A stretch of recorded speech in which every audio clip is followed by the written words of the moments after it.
ಸರ್ಕಾರದ ಆದೇಶದಂತೆ ಉಡುಪಿ ಜಿಲ್ಲೆಯಲ್ಲಿ ಲಾಕ್ಡೌನ್ ಅನ್ನು ತೆರವುಗೊಳಿಸಲಾಗಿದೆ. ಹಾಗಾಗಿ ಜನಜೀವನ ನಿಧಾನಗತಿಯಲ್ಲಿ ಸಹಜ ಸ್ಥಿತಿಗೆ ಬಂದಿದೆ. ಆದರೆ ನಾಗರಿಕರು, ಕೂಲಿ ಕಾರ್ಮಿಕರು ಸಂಚಾರ ಸೌಕರ್ಯ ಇಲ್ಲದೆ ಅಸಹಾಯಕ ಪರಿಸ್ಥಿತಿಯನ್ನು ಎದುರಿಸ್ತಾ ಇದ್ದಾರೆ.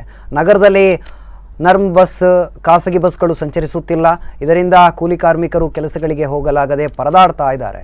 ಲಾಕ್ಡೌನ್ ಸಮಯದಲ್ಲಿ ದುಡಿಮೆ ಇಲ್ಲದೆ ಮನೆಯಲ್ಲಿ ದಿನ ಕಳೆಯುತ್ತಿದ್ದ ಶ್ರಮಿಕರು ಅನ್ಲಾಕ್ ಸಮಯದಲ್ಲಿ ದುಡಿಮೆಗೆ ಹೋಗಲು ನರ್ಮ್ ಬಸ್ ಸಂಚಾರ ವ್ಯವಸ್ಥೆ ಇಲ್ಲದೆ ಬದುಕು ಮತ್ತಷ್ಟು ಬಿಗಡಾಯಿಸಿದೆ. ಹಾಗಾಗಿ ಜಿಲ್ಲಾಡಳಿತ, ನಗರ ಸಾರಿಗೆ ಸಂಸ್ಥೆ, ಶಾಸಕರು ತಕ್ಷಣ ಸೂಕ್ತ ಸಂಚಾರ ವ್ಯವಸ್ಥೆಯನ್ನು ಕಲ್ಪಿಸುವಂತೆ ಒತ್ತಾಯಿಸಲಾಗಿದೆ.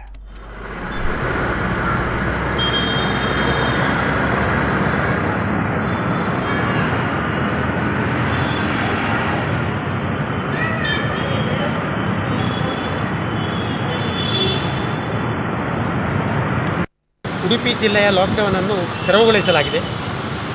ಹಾಗಾಗಿ ನಮ್ಮ ಉಡುಪಿ ನಗರದ ಅಥವಾ ಎಲ್ಲ ಗ್ರಾಮೀಣ ಪ್ರದೇಶದ ಅಂಗಡಿಗಳನ್ನು ತೆರೆದಿರುತ್ತಾರೆ.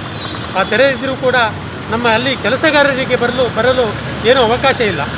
ಈಗಾಗಲೇ ಕೆಲಸಗಾರರು, ಕೂಲಿ ಕಾರ್ಮಿಕರಾಗಲಿ, ಇನ್ನಿತರ ಯಾವ ಕೆಲಸಗಾರರಾಗಲಿ ಬಸ್ ಇಲ್ಲದೆ ಅಥವಾ ಹಣ ಇಲ್ಲದೆ ಹೊಟ್ಟೆಗಿಲ್ಲದೆ ಪರದಾಡುವಂಥ ಪರಿಸ್ಥಿತಿ ಕಂಡುಬಂದಿದೆ.